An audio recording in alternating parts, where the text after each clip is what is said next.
Hi, and welcome to Wednesday. Today, the first letter is from a gal named Candy from Pennsylvania.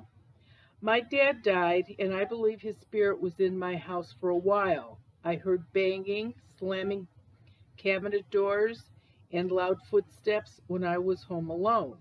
I yelled at my dad to leave, and I hadn't had any more problems after that. Then I moved into my mother's house to help her, and I was only there for the winter, and I moved back to my house in the spring. And I think my dad followed me now home from my mother's house. And over the last few weeks, things have been happening. Um, my kids' books were knocked off the bookshelf. Things are missing, and this morning I found my cigarettes in one of my other kids' rooms after I left them on the coffee table the night before. I am becoming a little frightened. Can ghosts move things? I don't mind Dad being here if it's him, but is there something I can do to stop all these things from happening? Candy, I can't believe that you would actually think that your father would be trying to scare you or his grandchildren. That just doesn't make any sense to me. And you didn't say if you had these same things happening at your mother's house when you stayed with her.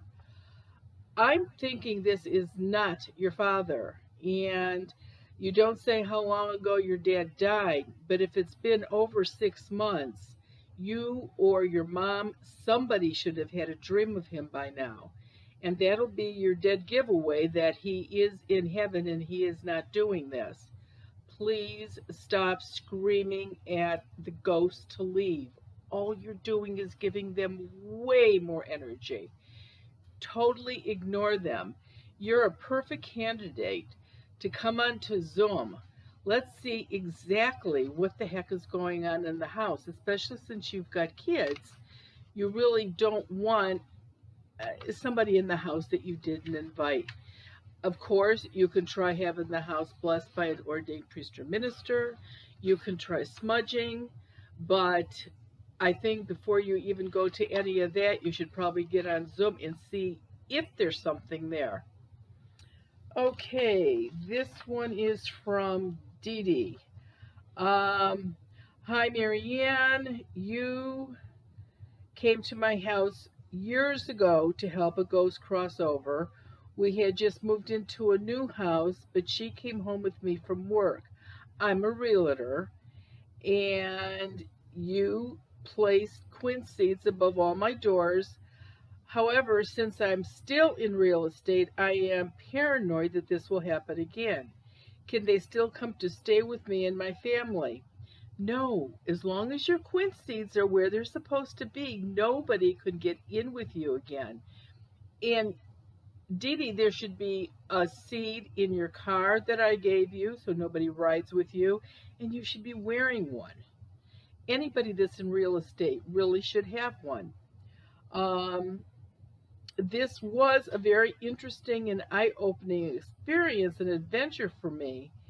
And I know other realtors and their clients ask me questions. Is it okay to give out your phone number?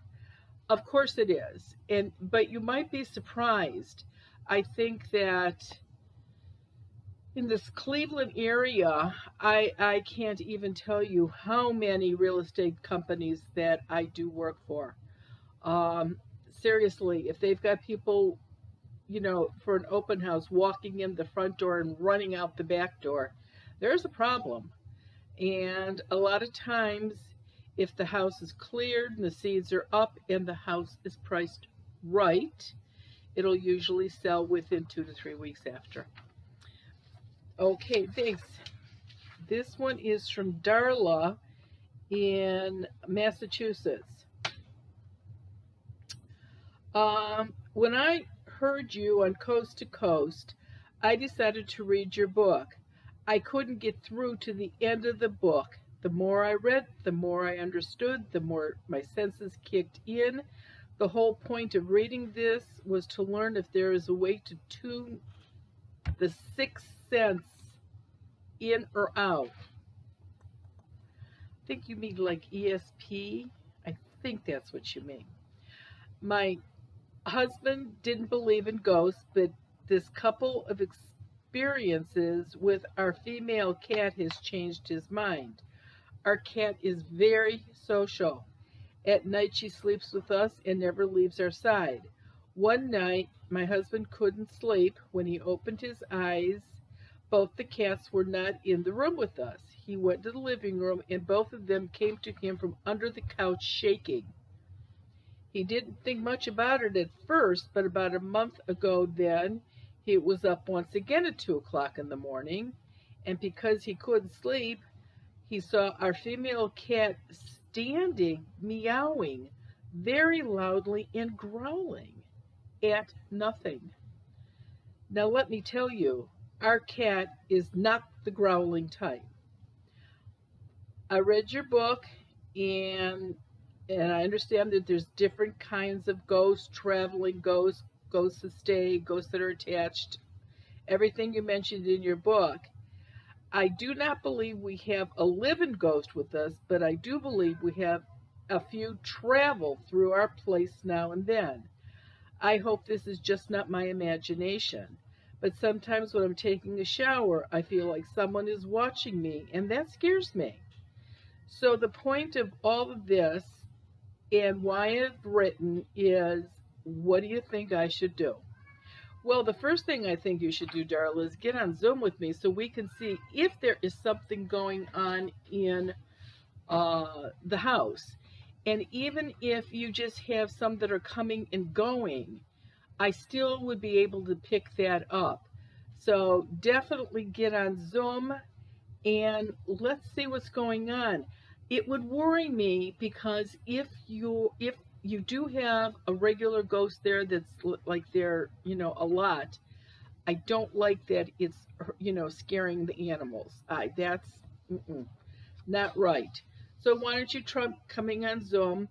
The other thing that you can do, of course, to make sure is to start smudging every 2 weeks. But I don't know how old your cats are, and the smoke might be a little bit too much for them. So, consider that before you actually start smudging. Okay, this one is from Victoria in Alabama. Hi.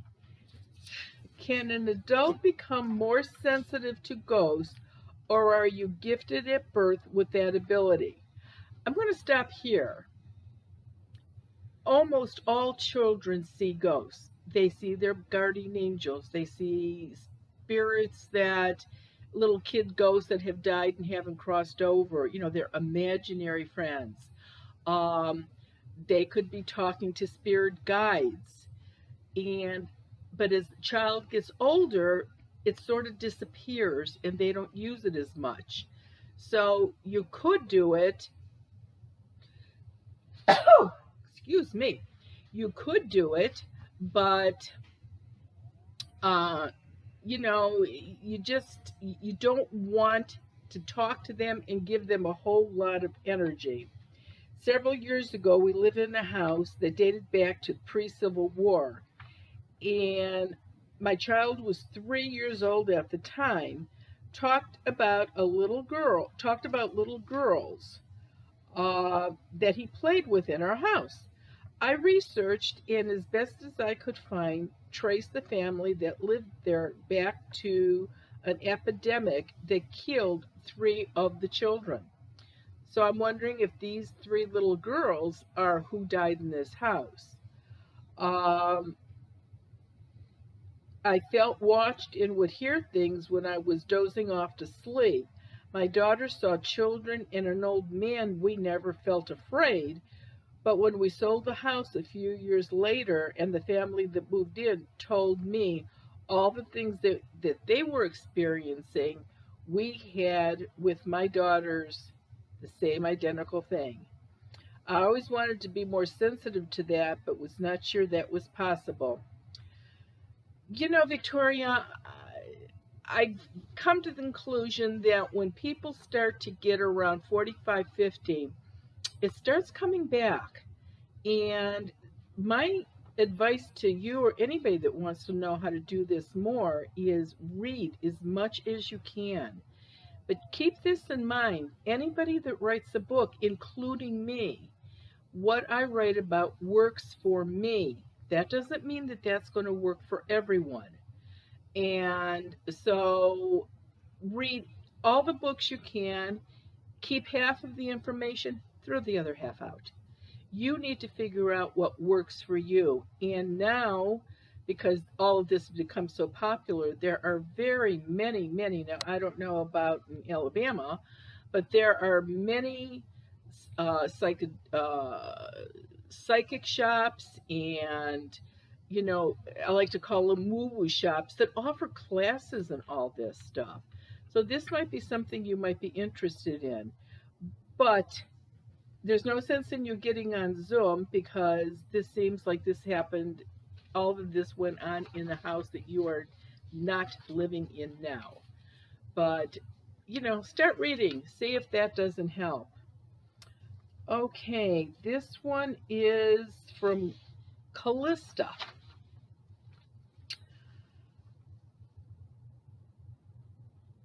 My husband and I have been plagued by ghostly encounters for years now. It started in our new home. We saw figures out in the yard. We saw figures going up our stairs to the bedroom, a young girl in a closet. The TV changed channels uh, only when we left the room. Figurines moved, music, the list goes on and on. And about 4 or 5 times, our grandchildren and us heard 3 really loud, distinct knocks on our bedroom wall. We were never really afraid. Yeah, the grandkids were a little bit, but it was more annoying. Then we moved to California and they followed us, but this time they were not friendly. It kept telling me to put nails in my eyes. It scared me to listen to the spirit. We heard voices again in music, always see things out of the corner of our eyes. I saged the house and the bad spirit was gone. Still, though, we heard whispering and music. Now we're back in our first home, and they're back. Voices, music, coughing. The most scary thing when I was putting a glass from the dishwasher to the cupboard, just before I got it to the cupboard, I felt all this hot energy in my hand, and the glass literally exploded into a million pieces. No one, not one cut. I see people all the time out of the corner of my eye, and I've heard my name called twice, whispering more than one person. I'm usually not afraid, only a couple of times, but this is something I would love to know about. Okay, you are under the impression that these ghosts move from your one house to your second house to your third house and then back to your first house. I don't think so. I think each house had its own set of ghosts. I'm not saying that a ghost won't follow you from home to home, but it's not really that normal for them to follow you. A relative that visits you on occasion, of course, will find where you moved and still visit you, but not a ghost that is not a relative. So I'm thinking that this might be a very good time for you to come onto Zoom too. You said that you saged. Smudging is terrific, but you've got to do it every 12 to 14 days for it to work. And you've got to get smoke everywhere. The one place you don't get smoke is where they're going to be hiding. So please be aware, crawl spaces, attics, attached garages. Don't forget any space.